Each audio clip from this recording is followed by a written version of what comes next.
Bonjour à toutes et à tous et bienvenue dans votre magazine consacré aux questions économiques du continent africain.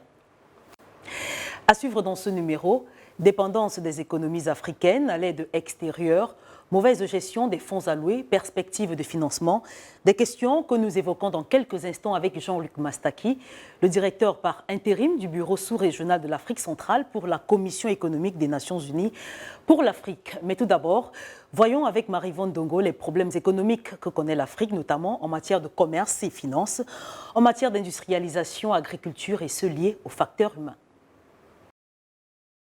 L'une des particularités des pays africains reste la richesse de leurs terres. Des espaces non occupés, on en trouve par millions de parcelles sur le continent. L'agriculture représente alors l'une des principales activités des pays. Pourtant, les moyens d'exploitation de ces espaces ne suivent pas toujours. Plusieurs pays rencontrent de nombreux problèmes liés au foncier. Au Cameroun, par exemple, plus de 80% des affaires juridiques sont liées à la terre.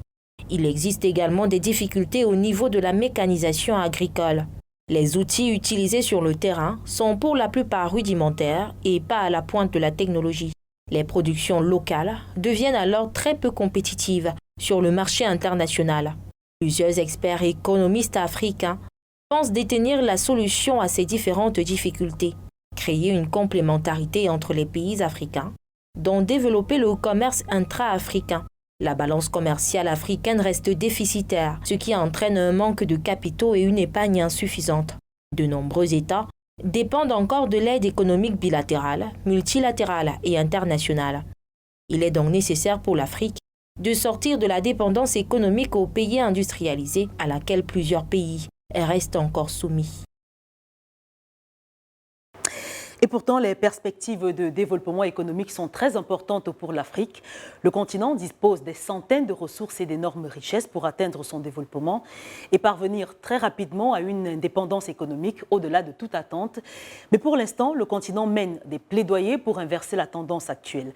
Serge Bertrand ici revient dans cet élément sur les assemblées annuelles 2022 du groupe de la Banque africaine de développement qui ont livré des conclusions très inquiétantes. En effet, la tendance haussière de la pauvreté qui touche actuellement quelques 30 millions de personnes ne fera que s'accroître au cours des prochaines années. On regarde.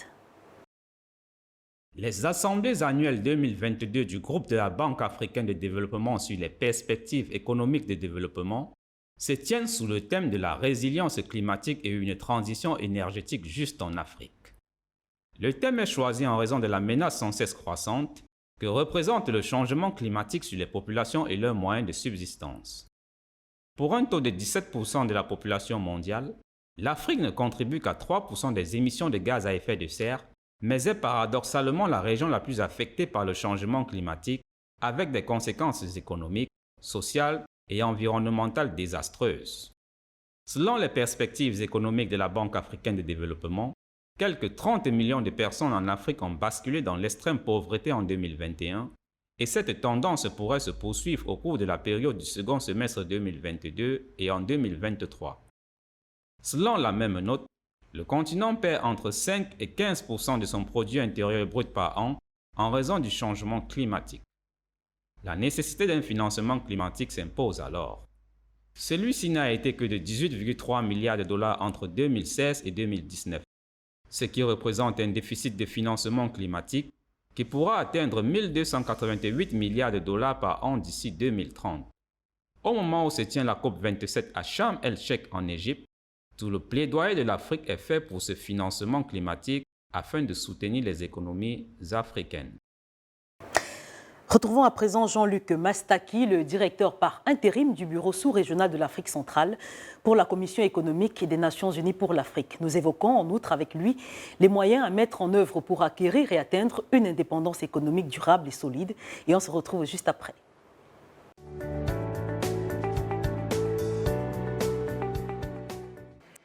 Bonjour Jean-Luc Mastaki et bienvenue dans Afro-Business. Merci. Alors, après avoir évoqué lors d'un précédent entretien les questions des demandes et besoins urgents dont qu'a besoin le continent africain, ses priorités, ses lignes directrices, nous nous intéressons aujourd'hui à la dépendance des crédits, au crédit et aide internationale. Ma question est celle de savoir comment peuvent procéder les gouvernements du continent africain pour acquérir leur indépendance financière. C'est une question très pertinente et bien vaste. Les continents africains, pendant longtemps, s'est assis sur une approche de développement qui elle-même n'a pas permis de mobiliser beaucoup de ressources pour financer les stratégies de développement et de croissance dans la région. C'est ce modèle de développement qui est assis sur le rôle du continent comme pourvoyeur de matières premières, qui n'a pas permis de conserver une grande partie de la richesse créée sur le continent, parce que nous sommes en train de produire et d'exporter des biens pour lesquels nous n'avons pas ou nous n'avons que très peu de valeur ajoutée, et ces produits sont transformés ailleurs. C'est ce qui transforme, qui crée de la valeur et qui retiennent souvent beaucoup plus de valeur que nous. Et si l'Afrique doit demain prétendre à beaucoup plus de ressources propres et endogènes, c'est d'abord adresser la question de ces modèles de développement-là que certains appellent colonial, qui nous permettra de nous émanciper en permettant à ce que la dynamique de développement économique soit endogène. Et donc, la conséquence sera qu'on percevra beaucoup plus d'impôts en intérieur parce qu'on aura créé beaucoup de valeurs à l'intérieur. Et aussi, on attirera beaucoup plus des secteurs privés, industriels, qui permettra à ce que les gens aient des emplois et que les impôts et les taxes non seulement soient perçus sur les entreprises, mais aussi sur le ménage. Le deuxième élément, c'est l'engagement de l'Afrique dans un modèle commercial qui permettrait finalement que nous puissions jouer un rôle plus accru sur les chaînes plus élevées, sur les parties plus élevées de la chaîne de valeur, permettra finalement à ce que nous ayons beaucoup plus de moyens. Le modèle de développement qui a été mis en place pendant longtemps n'a pas donné beaucoup de place au secteur privé, surtout dans des secteurs tels que la provision des infrastructures et tout ça. C'est le secteur privé qui permettra de libérer certains engagements du secteur public lorsqu'on lui donnera de l'espace pour investir dans les infrastructures, par exemple. Et ici, c'est les innovations telles que les partenariats publics et privés qui pourront permettre que de plus en plus le secteur privé s'engage dans les secteurs où on a pensé que le monopole public était la réalité. Ça permettra alors à l'État de dégager plus de ressources et de se concentrer sur les secteurs où il peut faire mieux. Et donc, on aura moins d'État dans les activités économiques, mais plus d'État dans la régulation, plus d'État dans les infrastructures à externalité, mais pas dans la production. Troisième élément, il y a d'autres niches de mobilisation des ressources que nous n'avons pas beaucoup utilisées. Nous sommes dans la région du bassin du Congo, ou finalement la sous-région, qui devrait être pionnière en termes de mobilisation des fonds verts liés au changement climatique, de mobilisation de ce qu'on appelle les green bonds, et tous ces fonds-là liés à tous les efforts que nous sommes appelés à continuer à faire et que nous faisons déjà pour jouer le rôle du poumon du monde, n'est-ce pas?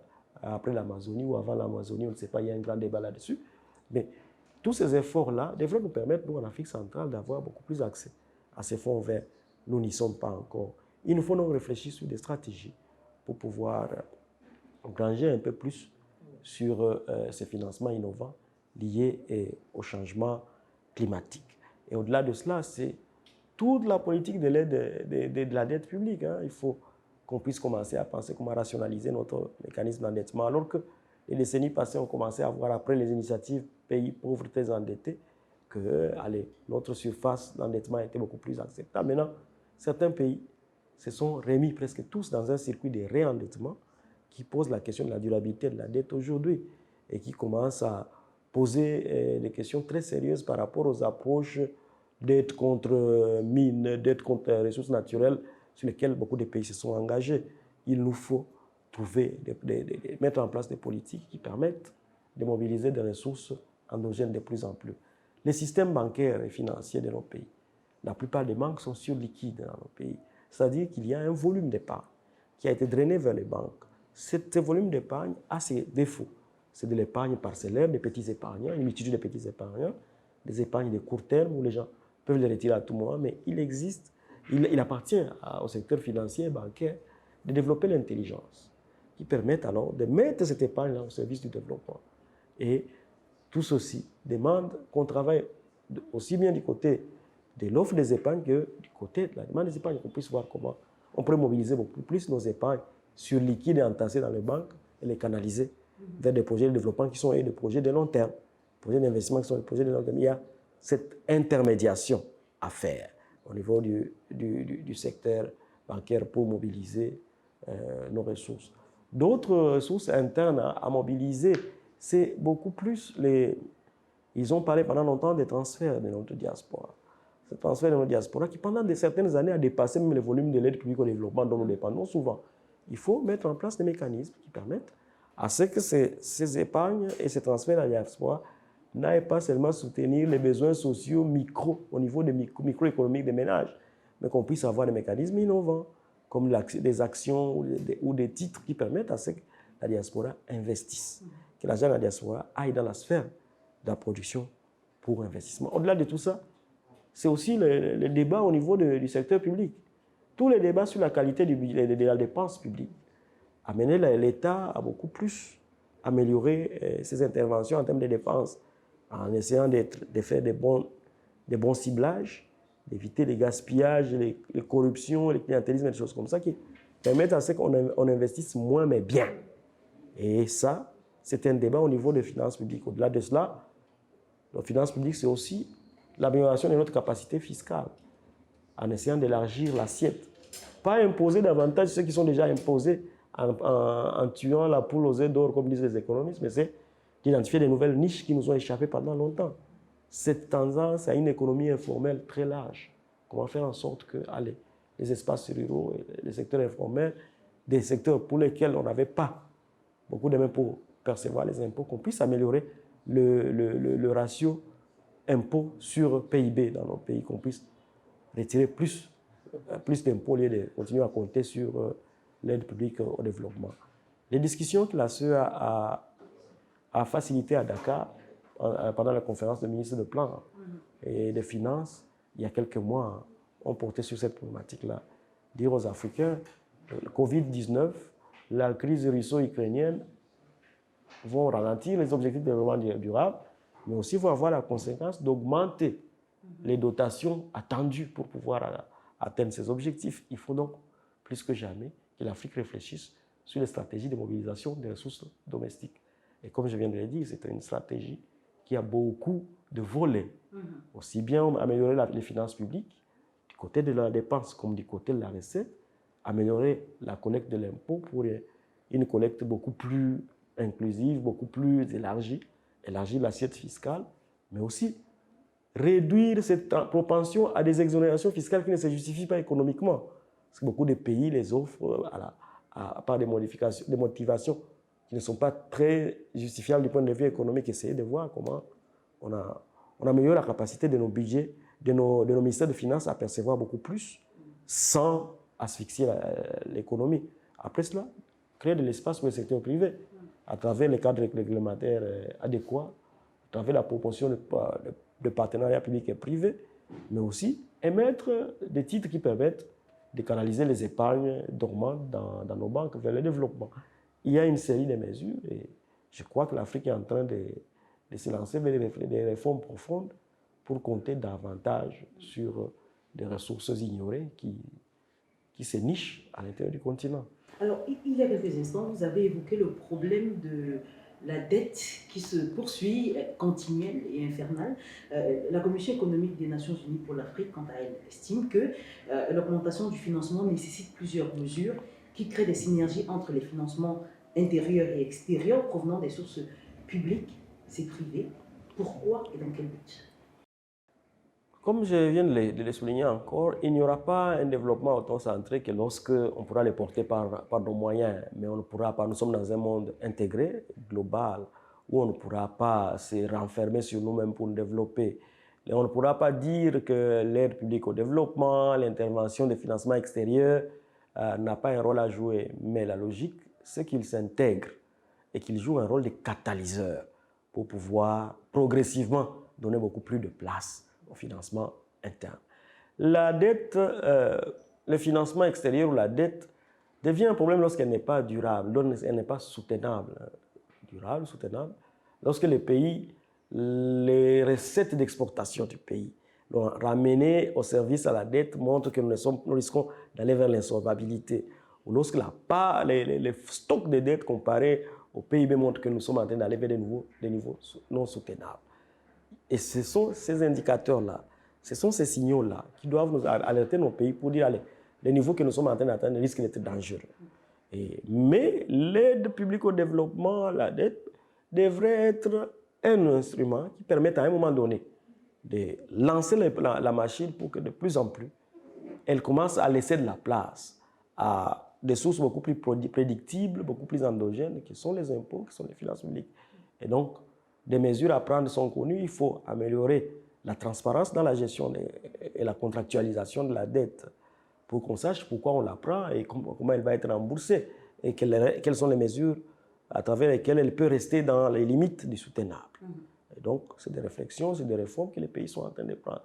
Après cela, c'est tout ce qu'on a dit. Il faut mobiliser les sources internes, les renforcer l'appareil de collecte des impôts, encourager les privés à aller vers des secteurs où ils ne sont pas très présents, mais où ils peuvent jouer un rôle permettant à l'État de se libérer et de se concentrer sur des tâches qu'on sait qu'il fait bien. Alors, M. Mastaki, quelles sont aujourd'hui les perspectives de financement pour la relance économique en Afrique, surtout en Afrique centrale? Les perspectives de financement de la relance, c'est non seulement permettre à notre secteur privé de jouer un rôle important dans les secteurs stratégiques, des biens essentiels, pour que nous puissions réduire tant soit peu cette fuite de devises-là, qui est portée par un modèle d'importation des biens essentiels. Il faut que de plus en plus le secteur alimentaire, le secteur pharmaceutique, ainsi de suite, nous ayons des capacités internes de production qui nous permettent de réduire cette tendance à l'exportation qui est accompagnée par la sortie, le drainage des devises vers la première chose. Deuxième chose, c'est qu'il faut approfondir le marché financier et développer pour qu'il soit en mesure d'accompagner les petites et moyennes entreprises qui sont au Cameroun. 94%, 14% sont des petites et moyennes, sont des moyennes entreprises. Lorsqu'on y ajoute la petite, on est dans les 98%. L'ensemble de nos entreprises ici, c'est de très petites et moyennes entreprises.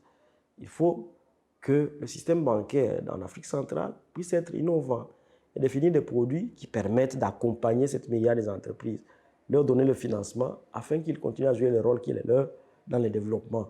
Il faut donc, plus que jamais, changer le mindset, changer la façon de voir les choses pour que nous puissions nous tourner beaucoup plus vers les secteurs productifs au lieu de penser tout le temps à l'aide publique au développement. Au-delà de cela, il nous faut mesurer finalement ces capital naturel que nous avons. C'est la richesse de cette sous-région. La forêt du bassin du Congo, les eaux du bassin du Congo. Mesurer ces choses-là. Mesurer ces capitaux naturels et être en mesure de donner des chiffres sur son rapport au processus de développement dans la sous-région, mais aussi sur son rapport à l'équilibrage des menaces du changement climatique au niveau global. Et utiliser ces mesures-là dans les débats sur le financement au développement. Aller avec les données claires, ce qui se mesure bien pourra être défendu clairement. Aller alors vers la communauté internationale et dire voici l'apport de l'Afrique centrale dans ce combat-là contre le changement climatique. Et de cette façon-là, faire de ces instruments-là qui nous permettront alors de faire les rebasement de notre PIB, et qui nous permettra alors d'accroître lorsque nous allons nous rendre compte que lorsqu'on tient compte du capital naturel, notre PIB est sous-estimé. Lorsqu'on tient compte du capital naturel, il est à son niveau, on va faire le rebasement, et le rebasement va permettre à ce qu'on accroisse notre espace fiscal, notre surface de crédit, on pourra mobiliser plus de ressources. Et au-delà de cet effort-là, nous allons utiliser ces données pour être coriaces dans les négociations par rapport aux retombées des fonds verts, par rapport au financement sur ces marchés de carbone, pour que nous puissions avoir beaucoup plus de financement vert entre nous. Et au-delà de cela, il nous faut réformer le marché financier, faire en sorte que notre marché financier joue son rôle comme catalyseur de développement. Au-delà du système bancaire, c'est aussi les investisseurs institutionnels, traditionnels. Dans les discussions qu'on a eues à Douala avec PML, la Caisse nationale de sécurité sociale, par exemple, toute l'épargne qu'elle draine, comment avoir des stratégies pour canaliser vers le développement, vers les ODD, l'agenda 2063, ainsi de suite. Toutes ces questions doivent être mises sur la table. Bien voilà, on en parle peut-être plus trop passé, peut-être parce que la crise a tendance à s'estomper. On va parler des financements de la relance post-Covid et aussi les leçons à retenir de la crise russo-ukrainienne?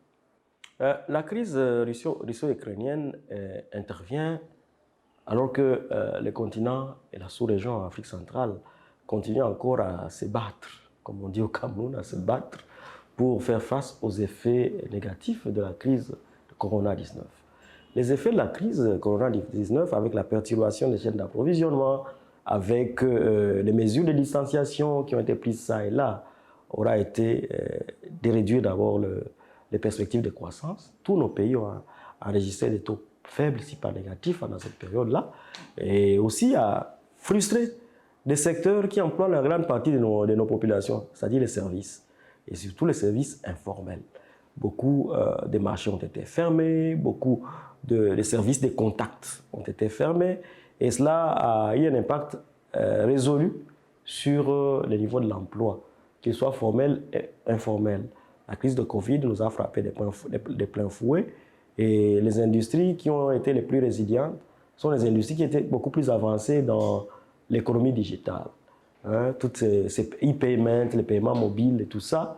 Mais la plupart de nos industries ne sont pas confortablement assises dans ces innovations digitales. Et donc, la crise de Covid nous a frappé de plein fouet. Elle a frappé les secteurs sociaux intéressants pour les ODD, que ce soit l'éducation ou la santé. Les écoles ont été fermées et les innovations digitales, étant donné le taux d'accès à Internet qui est très faible, beaucoup d'indicateurs sociaux se sont détériorés. On n'a pas fini de se battre contre ça, ça génère des besoins additionnels en ressources pour pouvoir continuer sur le sentier de mise en œuvre des ODD. Et voici la crise russo-ukrainienne qui arrive. Elle, comme la première, elle perturbe aussi les circuits d'approvisionnement. Elle affecte des biens dont la source d'approvisionnement en Russie ukrainienne est prédominante. C'est des biens alimentaires comme le blé, les huiles et les produits oléagineux.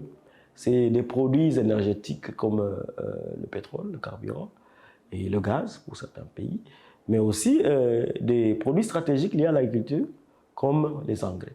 Vous savez, dans la région Afrique centrale, plus de 65% des engrais utilisés viennent de cette région-là. Et donc, déjà, s'approvisionner en engrais pose problème. Maintenant, et pas seulement maintenant, parce que c'est les récoltes futures qui sont impactées. Donc, l'impact sur la sécurité alimentaire, qui est porté par l'agriculture, on le sait, est déjà assez notoire et on peut s'attendre à des situations difficiles qui vont venir. Les impacts sur le carburant, les débats sur les subventions de carburant au Cameroun sont maintenant quotidiens. Les approvisionnements dans certains pays comme la Centrafrique en carburant, problématiques. La RDC, il y a eu des problèmes. Et donc, la crise ukrainienne vient encore nous rappeler que si nous ne définissons pas un modèle économique qui permette à ce que nous soyons nous-mêmes acteurs au niveau production de nos biens de consommation, nous restons vulnérables. Il nous faut donc nous engager résolument à long terme dans la production locale des biens essentiels, qu'ils soient alimentaires, qu'ils soient énergétiques, et que la sous-région s'engage résolument à s'approprier des sommes de développement. La première conséquence la plus visible de la crise ukrainienne, c'est les tensions inflationnistes partout. Le prix du panier de la ménagère a augmenté partout. La vie chère, comme on dit, est devenue la caractéristique pendant tout ce moment-ci. Et donc, il faut, à court terme, faire en sorte que ces accroissements des prix qui grèvent le pouvoir d'achat du plus pauvre, qu'on puisse avoir des filets de sécurité qui permettent à ce qu'on prenne en compte les besoins des plus démunis et qui sont frappés par cette inflation dans le pays. Ça, c'est à court terme. À long terme, à court terme encore, des subventions. Les débats se posent partout. Il faut subventionner les secteurs les plus affectés. Mais quelle est la durabilité des subventions? Pendant quelle période et à quel volume les États sont capables de les soutenir? Ça pose aussi des questions sérieuses demain sur la pertinence et l'efficacité de nos subventions. Comment est-ce qu'on pourrait de plus en plus permettre à l'État de ne pas aller vers des niveaux qui vont être dépassés si ça continue? Et donc, pour nous, la sous-région Afrique centrale doit d'abord se consolider en termes de sources d'approvisionnement alimentaire endogène. Produire les biens alimentaires. On va me dire, mais le blé, il s'agit du blé ici, le pain. Mais il y a des... Effectivement, Jean-Luc, c'était ma prochaine question, c'est de savoir la résilience pour ne plus dépendre des importations, notamment le blé et les céréales. Oui, mais déjà, des réunions que nous avons eues, des discussions que nous avons eues avec certains acteurs, il s'avère que pendant les années peut-être 50, 60, il y avait déjà des espoirs par rapport à la possibilité de cette sous-région à produire du blé. Et il y avait des centres de recherche qui ont été mis en place. Rentrons, regardons, pour que nous soyons en mesure de produire ces blés-là. S'ils ne vont pas produire ces blés, il y a des mécanismes de substitution.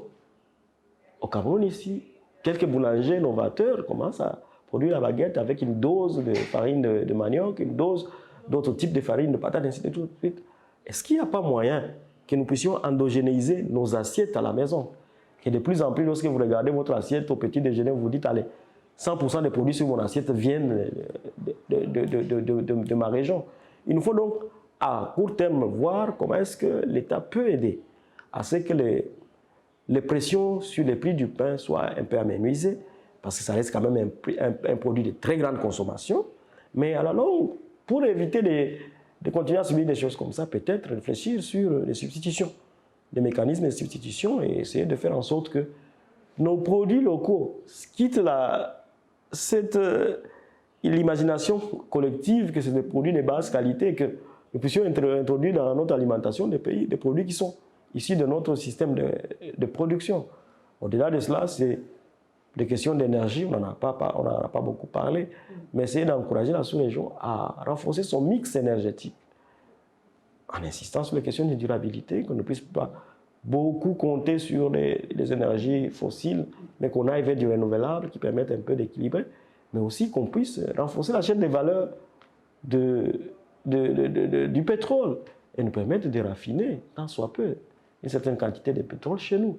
Parce que bon, nous sommes producteurs du brut, on l'exporte lorsqu'il revient en pétrole finalisé, nous ne sommes pas souvent en mesure de payer à tous ces débats sur le secteur privé, les subventions et tout ça. Essayons de voir comment est-ce qu'on pourra s'approprier. Ce sera alors une sous-région beaucoup plus résiliente. Vous avez parlé du mot résilient. La résilience signifiant la capacité d'un acteur économique à anticiper une crise, on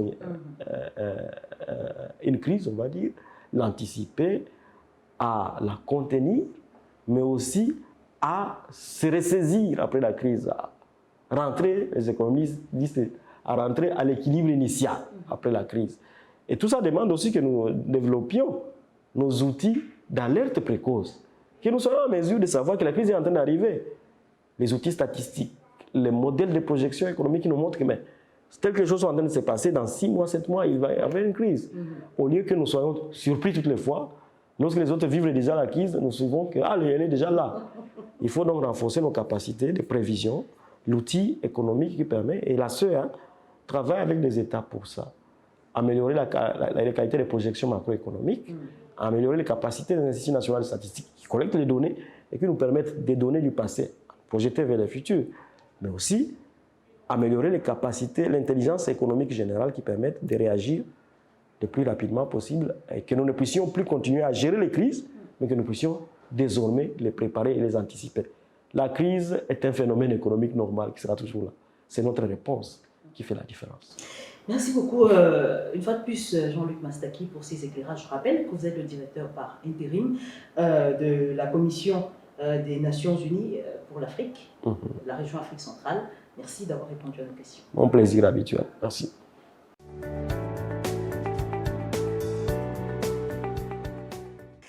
Et c'est la fin de ce numéro d'Afro Business. Merci à vous d'avoir regardé. Je vous invite également à nous suivre sur nos différentes plateformes de médias sociaux, sur Facebook, sur Twitter, sur LinkedIn ou encore sur Instagram. Très bonne suite des programmes en notre compagnie et à très vite.